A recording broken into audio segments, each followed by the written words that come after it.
Dia buka jalan saat tiada jalan, dengan cara yang ajaib dibukanya jalanku. Dia menuntunku dan memeluk diriku, dengan kasih dan kuasanya Dia buka jalan. Dia buka jalan.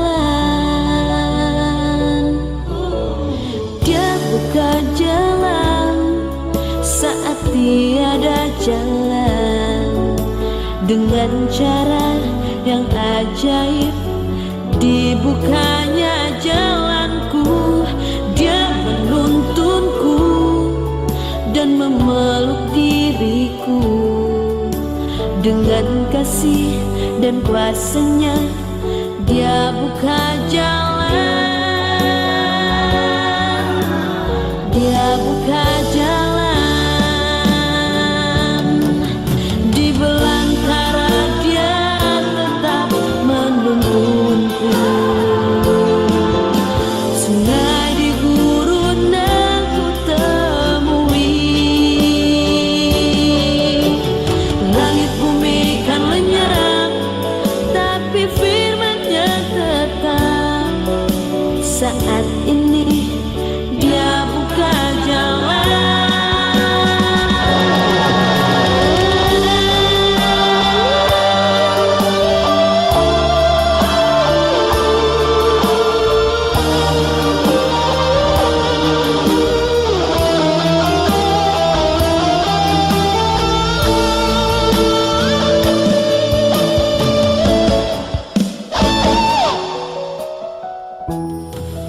Dia buka jalan saat tiada jalan, dengan cara yang ajaib dibukanya jalanku. Dia menuntunku dan memeluk diriku, dengan kasih dan kuasanya Dia buka jalan. Dia buka jalan. Di belantara Dia tetap menuntunku. Sungai di gurun aku temui, langit bumi kan lenyap, tapi firman-Nya tetap. Saat ini Dia buka jalan. Dia buka jalan.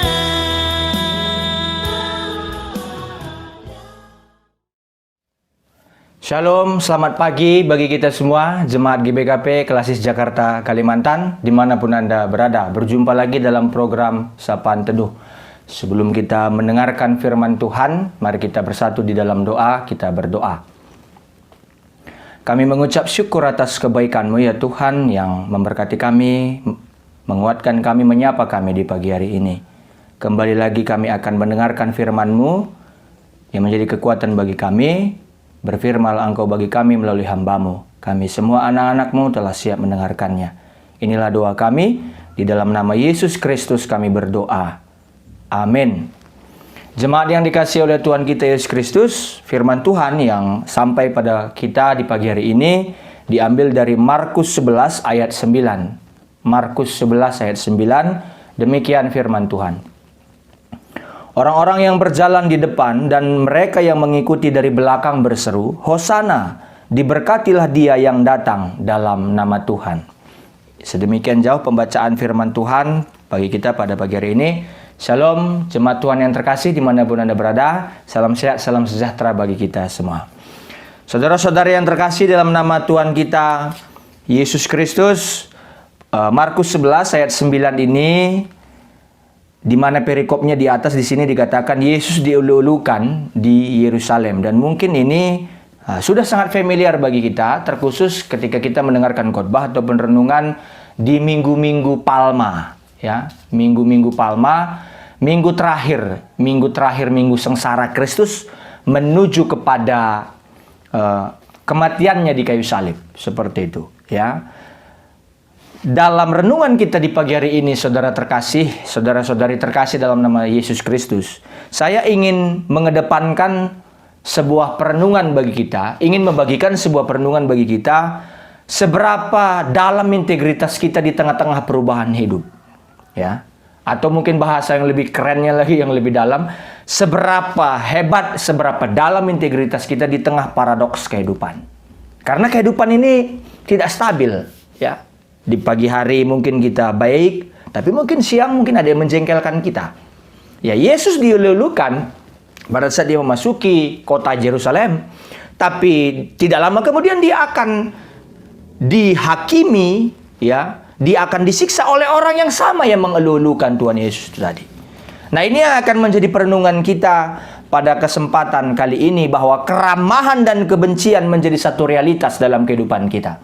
Orang di jam 10 bisa ramah sama kita, tapi jam 2 belum tentu dia seramah seperti di jam 10 tadi. Dan itu satu hari yang sama kita mendapatkan keramahan, kita mendapatkan sanjungan, dan di satu hari yang sama itu juga kita mendapatkan kebencian dari orang itu.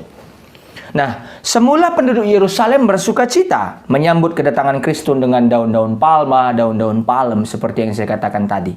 Tapi nggak lama kemudian berubah menjadi caci maki, sumpah serapah, penyiksaan, dan eksekusi kematian Yesus di kayu salib.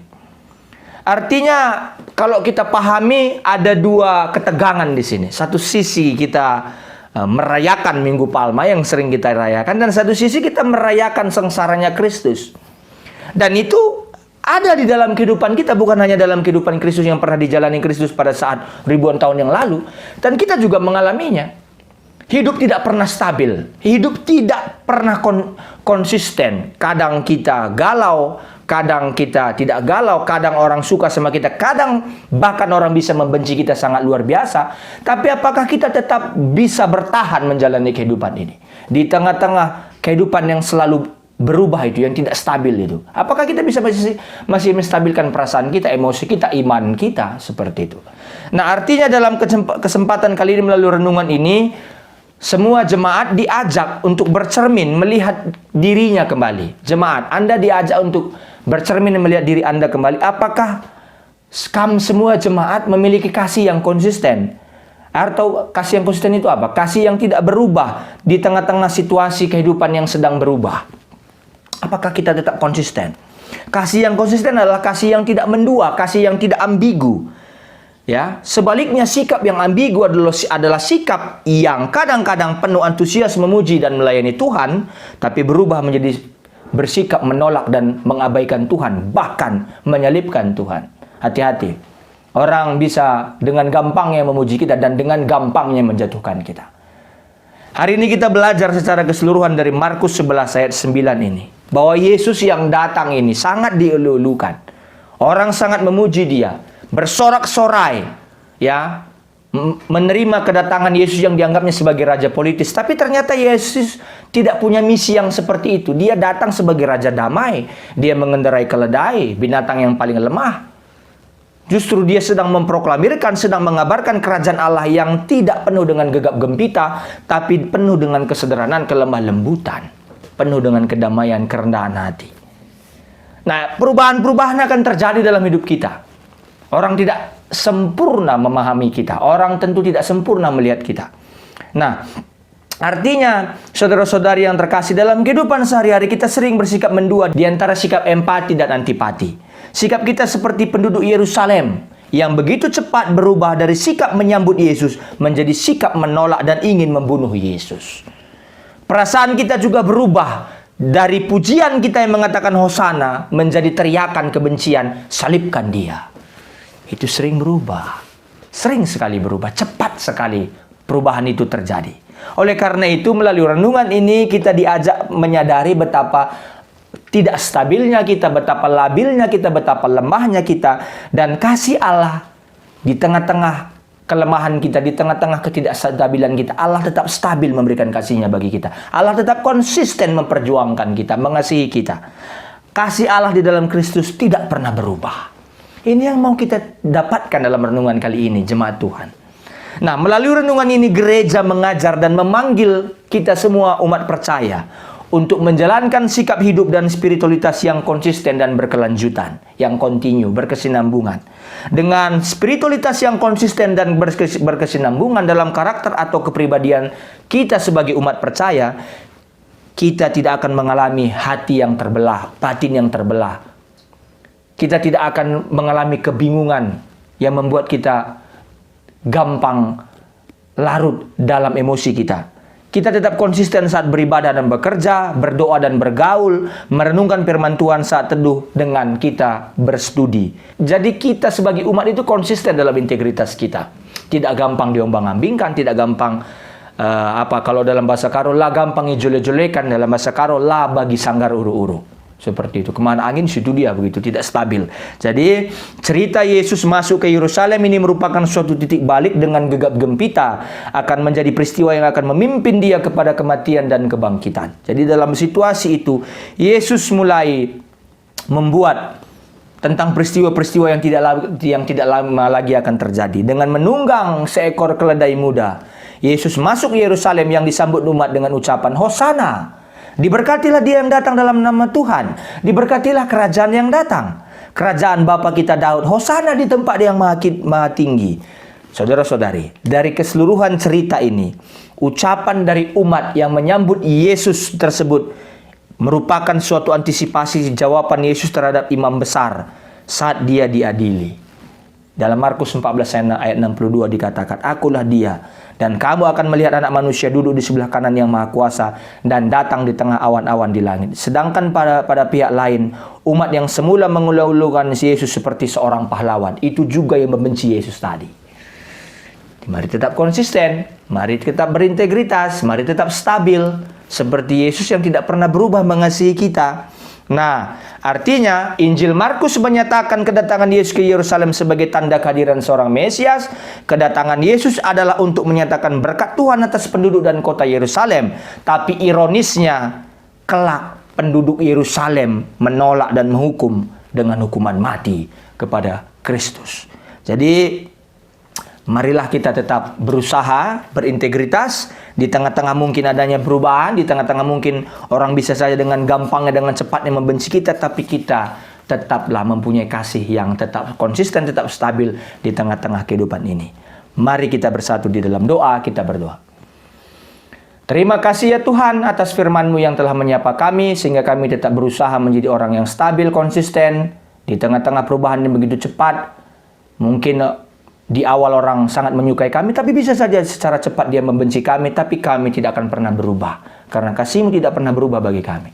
Kami berdoa juga untuk jemaat yang mendengarkan firman Tuhan ini, kiranya dia tetap secara konsisten menjalankan iman percaya kasih-Nya kepada setiap umat manusia, supaya dia tetap bisa dikatakan sebagai anak-anak Tuhan yang menerima kasih Tuhan yang tiada tara. Kami juga berdoa buat GBK Perunggun Jampin, Tuhan berkati segala jemaat di sana, program-program pelayanan, apapun yang ingin mereka rencanakan, Tuhan berkati. Jemaat Tuhan, Tuhan yang memberikan rezeki, kesehatan, dan iman percaya yang teguh. Pendeta juga yang melayani di sana, Pendeta Sastrami Tarigan, Tuhan juga berkati supaya pelayanannya juga terus berbuah manis, supaya pelayanannya juga boleh memberikan yang terbaik. Pertua diaken juga yang melayani, Tuhan juga berkati, terus belajar untuk memuliakan nama Tuhan, memberikan pelayanan yang terbaik bagi jemaat Tuhan. Terima kasih Tuhan atas firman-Mu pada pagi hari ini. Inilah doa kami, yang kami panjatkan dalam satu nama, Yesus Kristus Tuhan kami. Amin.